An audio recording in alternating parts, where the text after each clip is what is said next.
असंख्यात नावे जया देत लोक, परिनित्य तो सच्चिदानंद एक.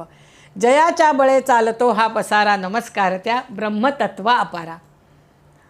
वडाच्या झाडाला ब्रह्माचंच उपमा दिलेली आहे आणि शिवाचंही तिथे स्थान आहे आणि ब्रह्माचंही स्थान आहे.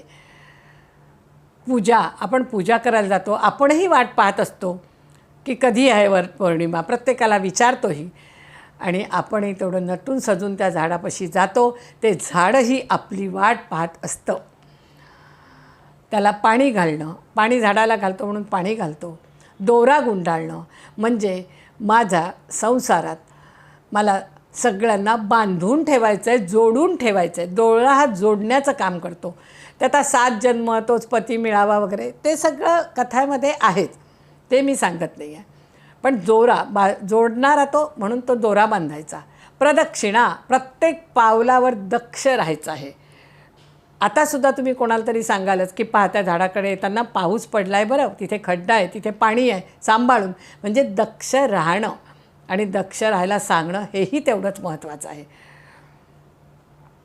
आता तुम्ही म्हणाल अक्षर, माझं जे मला मिळालेलं आहे, शरीर असो, पैसा असो, घरदार असो, नातेवाईक असो, ते अक्षय राहो, खंड पडू नको देऊ त्याच्यामध्ये कधी. हळद कुंकाचं सुद्धा महत्त्व त्यांनी, विजयाचं महत्त्व सांगितलं आहे. दानाचं महत्त्व सगळ्यांना माहिती आहे की दान, असं दान की ते एका हाताचं दुसऱ्या हाताला सुद्धा कळू नये आणि स्वच्छ मनाने मी दिलं म्हणजे तिन्ही मला दिलं पाहिजे असं नाही. त्याला विमलदान असं म्हणतात. एक वडाच्या झाडाचं हेही म्हणतात की ते एक वेगळ्या प्रकारचं द्रोणाच्या आकारासारखं त्याची पानं असतात, तसं झाड असतं.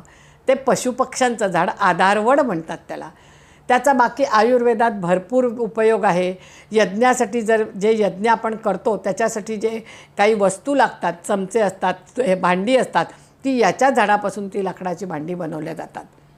आणि जिथे वडाचं झाड, कडुलिंबाचं झाड आणि पिंपळाचं झाड असतं तेथे त्रिमूर्ती आहेत असंही म्हणतात. तर असं या वडाच्या झाडाचं सगळं महत्त्व आहे. याची पूजा करायची. म्हणून पूजा पुन्हा सांगते की पू म्हणजे पुढे आणि जा म्हणजे जाणे. म्हणजे आपापल्या क्षेत्रामध्ये पुढे जायसाठी मला तुझा आशीर्वाद हवा आहे असंही आपण त्या झाडाला म्हणू शकतो. दरवर्षीच आपण पूजा करतो, पण सगळ्यात पर्यावरणाचं रक्षण सगळ्यांनीच करायचं आहे हेही तितकंच निश्चित आहे. नुसते झाडं लावू नका, तर ते जगतील कसे आणि ते आम्हालाही कसे जगवतील. कारण हे वडाचं झाडसुद्धा भरपूर प्राणवायू देणार आहे. त्याच्यामुळे त्याचं रक्षण करू तर आपलं रक्षण अगदी सहजपणे होणार आहे. एवढं सांगून मी आपल्या शब्दाला विराम देते. धन्यवाद.